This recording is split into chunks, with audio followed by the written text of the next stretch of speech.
कौन सजेइछ एठी अरुणिमा कोन आगु सजेबा शिखिथिल हां शिखि नथलो एठी बहुत दिन रो एक्सपीरियंस वाला भी आसीचो मासकर 11 दिन रो एक्सपीरियंस को भी नै कि आसीचो नै कि तो एई जो अरुणिमा कोनटा को केमति सजेबा केंद्र रो सबले सामना रे रहइबो ए केंद्र रो कोन ना अरुणिमा कोन कीट पतंग मुक्त वार्तालाप संख्या धारणा बिंदु जोड़िबा शब्द जोड़ी ए हमरो समबड़ प्रजापति रो लाइफ साइकिल विभिन्न प्रकार कीट पतंग कागज मुखा जो बनैछ बा गप हैला जो सबु जाक आइटम एठी रहिला आमे मास जाक ए कार्यक्रमटा कोन करबा करि परिबा भलसे अंगनवाड़ी केंद्र रे बुझि पाछो ना नहीं हमर किछि केउझर पिला माने अधा करथिले आ बाकी तमे कटक रो समस्त मिसी करिजो जा द्वारा कि तम माने भी जानि गेलो जेंति 12 मास को 12 टा विषय अछि सेई विषय को नै कि आमे केमिति करबा कार्यक्रम पिला माने केमिति नाच गीत खेल माध्यम रे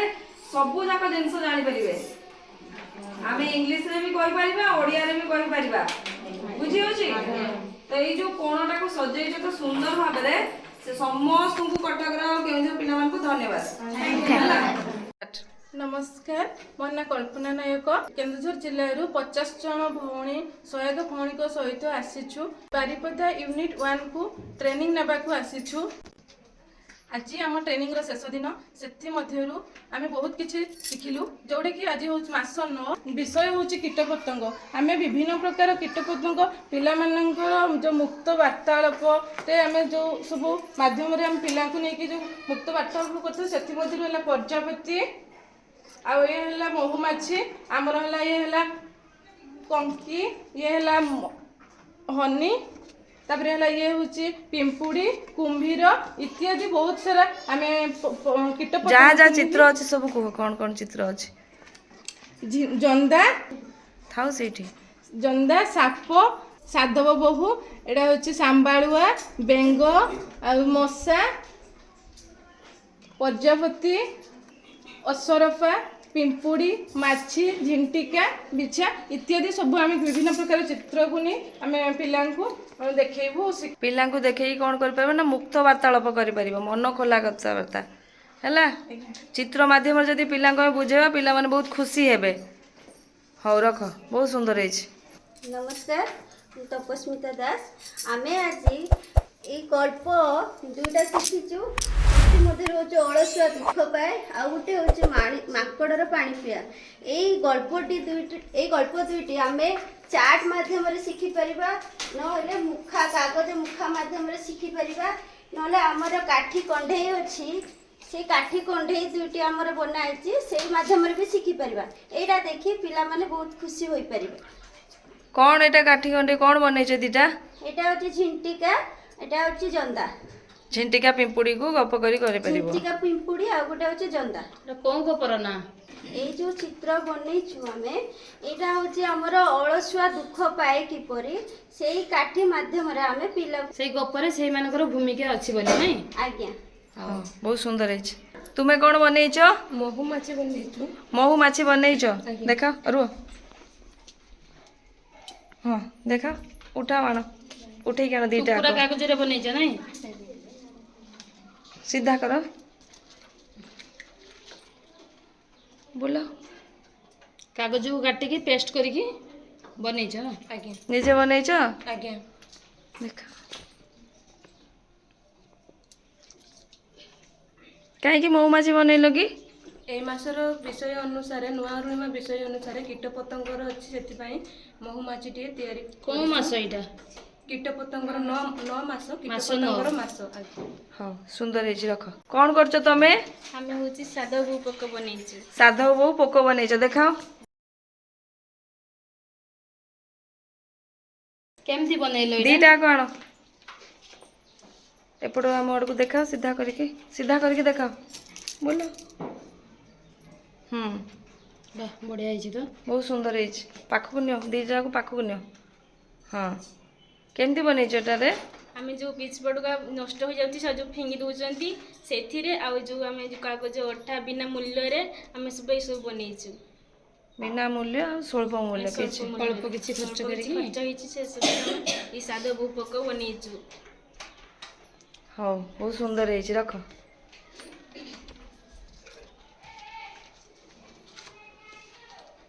ତମେ କ'ଣ କରୁଛ? ଆମେ ବ୍ୟଙ୍ଗ କରୁଛୁ। ବେଙ୍ଗ କରୁଛ? ଆଣ ଦେଖ କେମିତି ବନେଇଛ ବେଙ୍ଗ? এই যে নষ্ট হয়ে যাইଥିବା ପିଛୁ ଗୁଡ଼ା କାଗଜରେ କରୁଛୁ। ନଷ୍ଟ ହେଇଥିବା ପିଚ୍ ବୋର୍ଡ ଆଉ କାଗଜରେ ବେଙ୍ଗ ବନେଇଛ? ସୁନ୍ଦର ହେଇଛି। ତମେ ସବୁ କ'ଣ କରୁଛ? ମହୁମାଛି। ମହୁମାଛି ଦେଖା ଉପରକୁ ଉଠା ହାତ। ମହୁମାଛି। ତମେ? ସେ ପିଚ୍ ବୋର୍ଡରେ କରୁଛ? ଆଜ୍ଞା। ହନି କରୁଛି। ହନିବି। ତମେ ପିକ୍ଚର ସିଧା କର। ମୁଁ ପିମ୍ପୁଡ଼ି ତିଆରିଛି। ନାଲି ଜନ୍ଦା? ନଷ୍ଟ ହେଇଯାଉଥିଲା ନାଲି ଜନ୍ଦା ଯୋଉ ସେଇଟା ମୁଁ ତିଆରିଛି। ଆଚ୍ଛା ଜନ୍ଦା ପୁରା ରାଗିକି ଅଛି, କାମୁଡ଼ିବ। ପିଲାମାନେ ଗୋଟେ ଦେଖି ଖୁସି ହେବେ ନା ନାଇଁ? ଆଜ୍ଞା ବହୁତ ଖୁସି ହେବେ। ହଁ ଯୋଉଟାକି ଆମେ ଏଇ ପିଚ୍ ବୋର୍ଡ ମାଧ୍ୟମରେ ଯୋଉଟା ସ୍କୁଲରେ ବି ତିଆରିକି ଆମେ ପ୍ରି ସ୍କୁଲରେ ବି ତିଆରିକି ଦେଖେଇ ପାରିବୁ ସେମାନଙ୍କୁ। ସେଥିପାଇଁ ଆମେ ଏଠି ଶିଖିକି ଯାଉଛୁ ଏଗୁଡ଼ା ସବୁ। ହଉ ରଖ, ସୁନ୍ଦର ହେଇଛି ବହୁତ। କ'ଣ କରୁଛ ଆଉ ତମେ? ଆମେ ସବୁ ସଂଖ୍ୟା ଧାରଣା କରିଛୁ। ସଂଖ୍ୟା ଧାରଣା କ'ଣ ସଂଖ୍ୟା ଧାରଣା କରୁଛ ଦେଖ? ସଂଖ୍ୟା ଧାରଣା ମାଧ୍ୟମରେ ଆମେ ଯେଉଁ କୀଟ ପତଙ୍ଗ ଅଛନ୍ତି ସେଇ କୀଟ ପତଙ୍ଗ ମାଧ୍ୟମରେ ଆମେ ସଂଖ୍ୟା ଧାରଣାକୁ 1ରେ ଗୋଟେ କୀଟ କରିଛୁ, 2ରେ 2ଟା କରିଛୁ, 3ରେ 3ଟା କରିଛୁ, 4ରେ 4ଟା କରିଛୁ, 5ରେ 5ଟା କରିଛୁ, ଯେଉଁଟାକି ଛୁଆମାନେ ସହଜରେ ଗ୍ରହଣ କରିପାରିବେ ଆଉ ଶିଖିପାରିବେ। କ'ଣ ସେଟା ଜନ୍ଦା ନା କ'ଣ? ଏଇଟା ପିମ୍ପୁଡ଼ି। ପିମ୍ପୁଡ଼ି କାହିଁ କଲ? ପିମ୍ପୁଡ଼ି ଯେଉଁଟାକି ଛୁଆମାନେ ଜାଣିପାରିବେ ଯେ କୀଟ ପତଙ୍ଗ, ଯେହେତୁ ଏ ମାସର ଆମର ଅଛି କୀଟ ପତଙ୍ଗ। କୀଟ ପତଙ୍ଗ କ'ଣ? କୀଟ ପତଙ୍ଗ ଦେଖିଲା ମାନେ ସେମାନେ ଚିହ୍ନିବେ। ବାହାରି ରିଲେଟେଡ୍ ଜିନିଷ ସବୁ ବନେଇଛ। ଆଜ୍ଞା।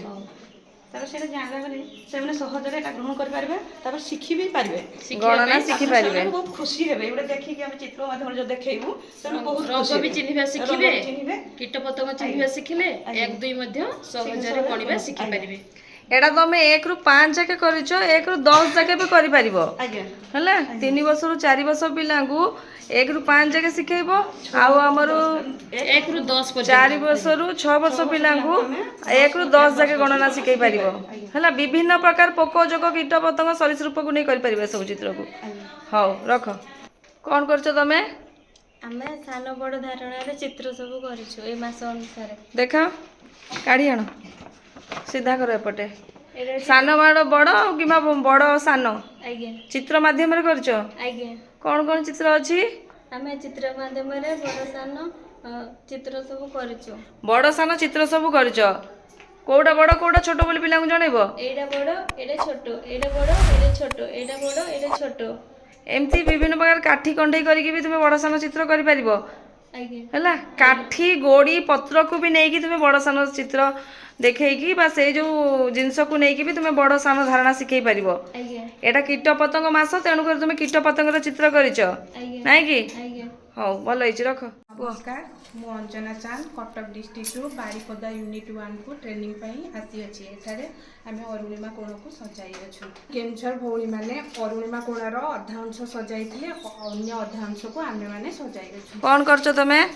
ସାଧବ ବୋହୂ ପେପର ବେଙ୍ଗ, ଢିଆଁ ବେଙ୍ଗ ପେପରର କରିଅଛି। ହଁ ଦେଖ ସେଇଠି ଦେଖ, ସାଧବ ବୋଉ ଆଜ୍ଞା। ରଖ। ଆଉ ଏଇଟା ପେପରର ଢିଆଁ ବେଙ୍ଗ।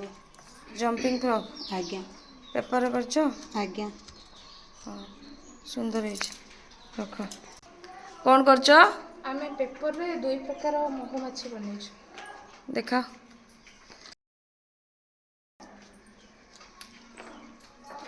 ଉଠ। ପେପର ଆଉ କ'ଣ ଦେଇଛ? ପେପରରେ କଲର୍ ଦେଇକି କରିଛୁ। କଲର ପେପର ଅରିଗାମ ପେପରରେ ବନେଇଛ, ଆଉ ପିଚ୍ ବୋର୍ଡ ପେଷ୍ଟିଂ କରିଛ? ଆଜ୍ଞା।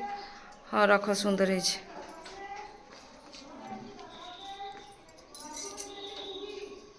କ'ଣ କରୁଛ? ସମ୍ବାଳରୁ ପ୍ରଜାପତି ଆମେ କରିଛୁ। ସମ୍ବାଳରୁ ପ୍ରଜାପତି ଦେଖ, ରୁହ ମୁଁ ଯାଏ।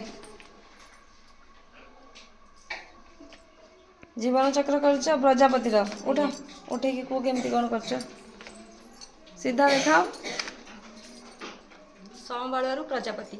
ପ୍ରଥମେ ପୋକଟି ଅଣ୍ଡା ଦେଉଛି, ତାପରେ ସେ ଏକ କୀଟରେ ପରିଣତ ହେଉଛି, ତାପରେ ସେ ଏକ ବସା ବା ଖୋସାରେ ରହି ତାପରେ ସେ ପୋକଟା ବୟସ୍କ ହେଲା ପରେ ଯାଇକି ଖୋସା କରିବ। ଆଜ୍ଞା। ବୟସ୍କ ହେଲା ପରେ ସେ ଏକ ଖୋସାରେ ରହୁଛି, ହୁଁ ତା ପରବର୍ତ୍ତୀ ପର୍ଯ୍ୟାୟରେ ସେ ଏକ ପ୍ରଜାପତିରେ ପରିଣତ ହେଉଛି। ସୁନ୍ଦର ପ୍ରଜାପତି। ହଉ ସୁନ୍ଦର ହେଇଛି। এটা কোন ସମ୍ବାଳରୁ ପ୍ରଜାପତି ସୃଷ୍ଟି କରିଛି। সেটা গোল করিছ, এটা লম্বা কাঠি উপরে করিছ, কেমতি ଅଛି କୁହ। ପ୍ରଥମେ ଗୋଟେ ସମ୍ବାଳୁଆ, ସେ କିଛି ଦିନ ପରେ ଖୋସାରେ ପରିଣତ ହେଉଛି, ସେ ଖୋସା କରୁଛି। ଖୋସା କରୁଛି। ଖୋସାରେ କିଛି ଦିନ ରହିଲା ପରେ ପ୍ରଜାପତି ହେଉଛି। ପ୍ରଜାପତି ହେଲା ପରେ ସେ ଫୁଲରେ ବସୁଛି। ହଉ ହଉ ରଖ। କୁହ କ'ଣ କରୁଛ? ବିନ୍ଦୁ ଯୋଡ଼ିବା ପ୍ରଜାପତି କରିଛି। ବିନ୍ଦୁ ଯୋଡ଼ିଆ ପ୍ରଜାପତି କରୁଛ। ଦେଖ ଉଠ। କେମିତି ଯୋଡ଼ିବ ପିଲାକୁ ବିନ୍ଦୁ? ପେନସିଲରେ ନହେଲେ କଳା ସ୍କେଚ୍ ପେନ୍ରେ ଆକୁ ନହେଲେ ଆଉ କେଉଁଥିରେ? ଆଉଥରେ କ୍ରେୟନ୍ ପେନସିଲରେ ବି ଯୋଡ଼ି ପାରିବେ। ଯୋଡ଼ିପାରିବେ। ଆଜ୍ଞା। ହେଲା ହଉ। ଖାଲି ପ୍ରଜାପତି ହବ? ଏଇଟା ସ୍କେଚ୍ ପେନ୍ରେ କରିପାରିବେ, ନହେଲେ ପେନ୍, ନହେଲେ ଯେକୌଣସି କଲର୍ରେ ବି କରିହେବ। ପେନ୍ ଆମ ପିଲାମାନଙ୍କୁ ୟୁଜ୍ କରିବାକୁ ଦବାନି। ପେନସିଲ୍ ନହେଲେ କ୍ରେୟନ୍ ନହେଲେ କଲର୍ ପେନସିଲ୍। ହଉ ରଖ। ସୁନ୍ଦର ହେଇଛି। କ'ଣ କରୁଛ? ଯୋଡ଼ି ବାଛିବା ଅକ୍ଷର ସହିତ ଗୋଟେ କୀଟ ପତଙ୍ଗ ସରୀସୃପରେ ଯୋଡ଼ି ବାଛିବା। ଅକ୍ଷର ସହିତ କୀଟ ପତଙ୍ଗ ସରୀସୃପରେ ଦେଖାଅ। ଯେମିତି ଅରେ ଅକ୍ଷର ତା ସହିତ ଯୋଡ଼ି ବାଛିବା ମାନେ ଅସରପା। ଅସରପା। ଏପଟେ ଅଛି କଙ୍କଡ଼ା ବିଛା। ଏଠି ସିଧା କର, ସିଧା କର। କରେ କଙ୍କଡ଼ା ବିଛା। କରେ କଙ୍କଡ଼ା ବିଛା। ସେମିତି ଅଛି ପରେ ପୋକ। ପୋକ। ଏଠି ଅଛି କରେ କୁମ୍ଭୀର। ବେଙ୍ଗ। ଖାଲି ଏତିକି ନେଇ କରିପାରିବ? ସର ସାପ ବି କରିପାରିବ। ଆଉ କ'ଣ ନେଇ କରିପାରିବ? କଙ୍କଡ଼ା ବିଛା। କଙ୍କଡ଼ା ବିଛା। ଆଉ ହଁ ଏଇ ଯେଉଁ ସାପ ବେଙ୍ଗ ବିଛାକୁ ନେଇ କରିବ। ଆଉ କ'ଣ? ମରେ ମଶା କରିପାରିବ। କରେ କଙ୍କି କରିପାରିବ। ପରେ ପ୍ରଜାପତି କରିପାରିବ। ସାର ସାପ ବିଭିନ୍ନ ପ୍ରକାର କୀଟ ପତଙ୍ଗ ଚିତ୍ର ସରୀସୃପକୁ ନେଇ କରିପାରିବ। ହେଲା ଦେଖାଅ, ବୁଲେଇକି ଦେଖାଅ। ହଁ ଭଲ ହେଇଛି। ରଖ। କ'ଣ କରୁଛ ତମେ ଦି ଜଣ? ପଜଲ କରିଛ। ହଉ ଦେଖାଅ। ବେଙ୍ଗ। ଏଟା ସାପ। ଏଇଟା ପିମ୍ପୁଡ଼ି ଆଉ ଏଇଟା ପ୍ରଜାପତି। ସୁନ୍ଦର ହେଇଛି। ଏଟା 2 ଖଣ୍ଡ କରିପାରିବ, 4 ଖଣ୍ଡ କରିପାରିବ, 6 ଖଣ୍ଡ କରିପାରିବ। ହେଲା କ'ଣ କରୁଛ? କୋଲାଜ କରୁଛୁ। କୋଲାଜ। କ'ଣ କୋଲାଜ କରୁଛ ଦେଖାଅ। ଚିତ୍ର କରିକି ଛୋଟ ଛୋଟ କାଗଜରେ ତାକୁ ଚିପକେଇଛୁ। ପ୍ରଜାପତିର ଚିତ୍ର କରିଛ, ସେଥିରେ ଅଠା ଲଗେଇକି ଟିକି ଟିକି କାଗଜ ଚିପେଇଛ। ଖାଲି କୋଲାଜ କ'ଣ ଏଇଥିରେ ହବ? ଆଉ କ'ଣ କ'ଣ କୋଲାଜ ହେଇପାରିବ? ବିଭିନ୍ନ ପ୍ରକାର କୀଟ ପତଙ୍ଗର କୋଲାଜ ହେଇପାରିବ। ହେଲା ରଖ। ସୁନ୍ଦର ହେଇଛି। ଆମେ ସବୁ ମୁଖା ବନେଇଛୁ। ତମେ ସବୁ ମୁଖା ବନେଇଛ। କ'ଣ ମୁଖା ବନେଇଛ? ମଶା ଆଉ ମାଛିର। ହାଁ? ମଶା ଆଉ ମାଛିର। ମଶା ଆଉ ମାଛି। ଦେଖ ମୁଖା। ମୁଖାରେ କ'ଣ କରିବ କି? ପିଲାମାନଙ୍କୁ ମୁଖା ସାହାଯ୍ୟରେ ମଶା ଆଉ ମାଛିର ଗୀତ ଶୁଣାଇକି ତାଙ୍କୁ ଗୀତ ନାଚ କରାଇ ପାରିବେ। ମୁଖା ଲଗେଇକି ପିଲାମାନଙ୍କୁ ନାଚ ଶିଖେଇ ପାରିବ। ଆଜ୍ଞା। ଆମେ ସବୁ ମଶା। ଆଜ୍ଞା। ଆଉ ଆମେ ସବୁ ମାଛି। ମାଛି। ହଉ ଗୋଟେ ଭଲ ଗୋଟେ ନୂଆ ଇନୋଭେସନ୍ କରୁଛ। ଭଲ ହେଇଛି। ରଖ। ଏମିତି କେନ୍ଦ୍ରରେ କେବେ କରିଥିଲ? ଶିଖିଥିଲ ତ? ଚିତ୍ର ଦେଖେଇ କରିଥିଲ। କିନ୍ତୁ ଏଗୁଡ଼ା ସବୁ ଏବେ କରିବ। ହେଲା କ'ଣ କରୁଛ? ମୁଁ ସଂଖ୍ୟା ଧାରଣା କରିଛି। ସଂଖ୍ୟା ଧାରଣା। 1ରୁ 10 ଯାକେ ସଂଖ୍ୟା ଧାରଣା କରିଛି, ଯାହାଫଳରେ ଛୋଟ ଛୁଆମାନେ 1ରୁ ଗଣିବା 10 ଯାକେ ଶିଖିବେ। ତା ସହିତ କୀଟ ପତଙ୍ଗ ପୋକ ମଧ୍ୟ କରିଛି। ଛୁଆମାନେ କୀଟ ପତଙ୍ଗ ଦେଖିକି ସଂଖ୍ୟା ଧାରଣା କରିପାରିବେ। ହଉ ସୁନ୍ଦର ହେଇଛି।